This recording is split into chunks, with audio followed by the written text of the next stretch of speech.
যাত্রীদের জন্য সুখবর। বডিগার্ড লাইনের বাউন্ডারি ওয়ালের জটিলতা কেটে গিয়েছিল আগেই। আজ সকালে খিদিরপুর স্টেশনের প্রস্তাবিত জমিতে কাজ শুরু হলো। সুড়ঙ্গ খননের জন্য গভীর রাতেই তৈরি রাখা হয়েছিল টানেল বোয়িং মেশিন।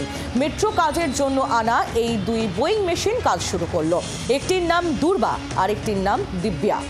এক জোড়া বোয়িং মেশিন যে কাজ শুরু করলো তাতে ভিক্টোরিয়া স্টেশন পর্যন্ত 6 কিলোমিটার মেট্রো পথ আপাতত খনন হবে। সকালে মেট্রো কর্তাদের নিয়ে সেখানে গিয়েছিলেন মেট্রোর জেনারেল ম্যানেজার পি উদয় কুমার রেড্ডি।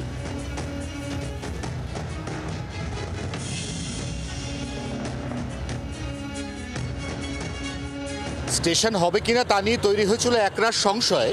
অবশেষে খিদিরপুর মেটিয়াপুরুজ গার্ডেন রিচের মানুষের মুখে হাসি ফোটালো দুর্গা এবং দিব্যা। এরা দুজনেই আসলে টানেল বোরিং মেশিন। আজ সকালে আনুষ্ঠানিকভাবে মেট্রো জেনারেল ম্যানেজারের উপস্থিতিতে এই টানেল বোরিং মেশিন নামলো মাটির নিচে। এরপর ভিক্টোরিয়া স্টেশন পর্যন্ত সুড়ঙ্গ কাটার কাজ শুরু হয়ে যাবে আজ থেকেই। খুব তাড়াতাড়ি এই কাজ শেষ করার লক্ষ্য নিয়েছে মেট্রো। তবে জটিলতা তৈরি হয়েছিল খিদিরপুর স্টেশনকে ঘিরে, কারণ কলকাতা পুলিশের আরক্ষা বাহিনীর আলিপুর বডিগার্ড লাইনের বাউন্ডারি ওয়ালের একটা অংশ ভাঙার প্রয়োজন ছিল।